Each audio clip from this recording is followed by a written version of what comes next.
I must say that our growth in the beginning was not as fast, but ever since His Excellency PM Modi comes into power, it's implemented a lot of reforms, and in the last 7 years, our growth in India has tripled because of the huge prospects of India. I think stable government, steady reforms, pro-business. I think we are very confident to say that we want to be able to more than double our funds under management in India within the next few years. We have transformed from a pure developer to an investment manager.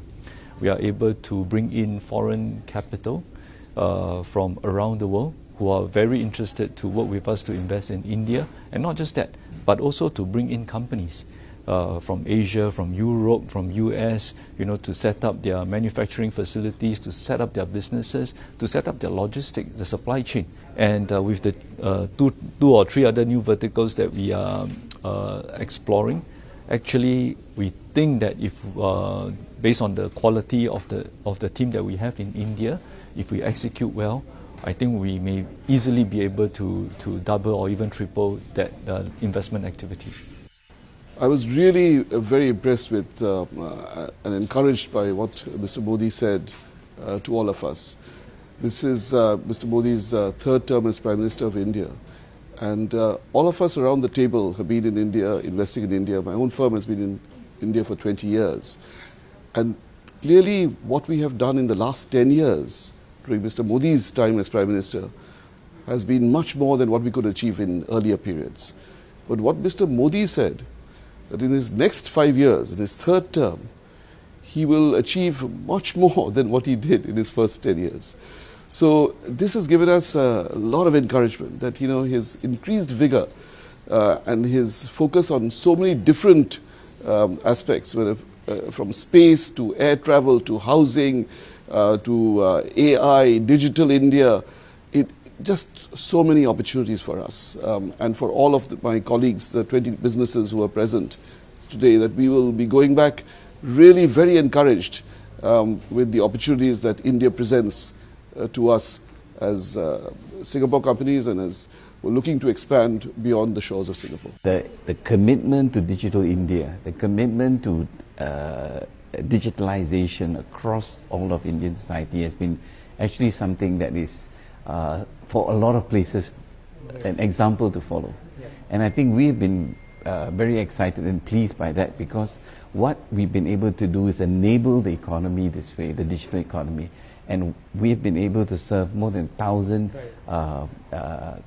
companies, small, medium, large companies in India, plus some of the big Fortune 500 companies, the big cloud players, because that enables them to come in and provide the digital infrastructure to allow all the other things like AI, greater e-commerce, and the proliferation of data penetration and broadband across the country. To demonstrate money where our mouth is, we are actually investing more than 26,000 crores, 3.2 billion US in the next 5 years to enable this. It means that substantial 550 megawatts of capacity will come online, data center capacity, which means that now the foundations across major cities and first, second tier cities, which we have been starting to invest in, not just the first tier cities, we've seen that basically that demand is increasing rapidly, and that will allow that whole digital India story to really expand and grow dramatically. It's very exciting, to meet with Prime Minister Modi in person. His leadership is exceptional. For the past, this is his third term, right? For the past 2 terms, you can see that India has become one of the major player globally, the 5th largest the economies in the world. And I would like to continue to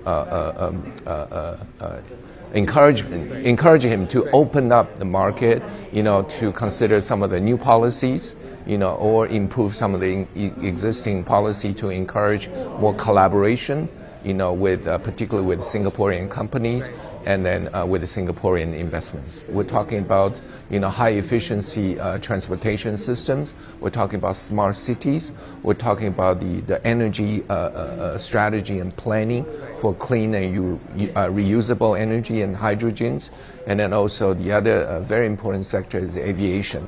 With the population growth, we'll see the aviation-related infrastructure will be in high demand. The power industry deserves re-rating in India. Prime Minister Modi and his ministries over the last few years implemented this very important policies that enable the viability and the credibility of the sector. Solar Electricity Corporation of India, and now with the success of that, we wanted to bring in NTPC, NHPC, SJVN to also mirror the effort by SECI. So from that perspective, as a foreign investor in the renewable sector, this will present tremendous opportunities for us to pursue.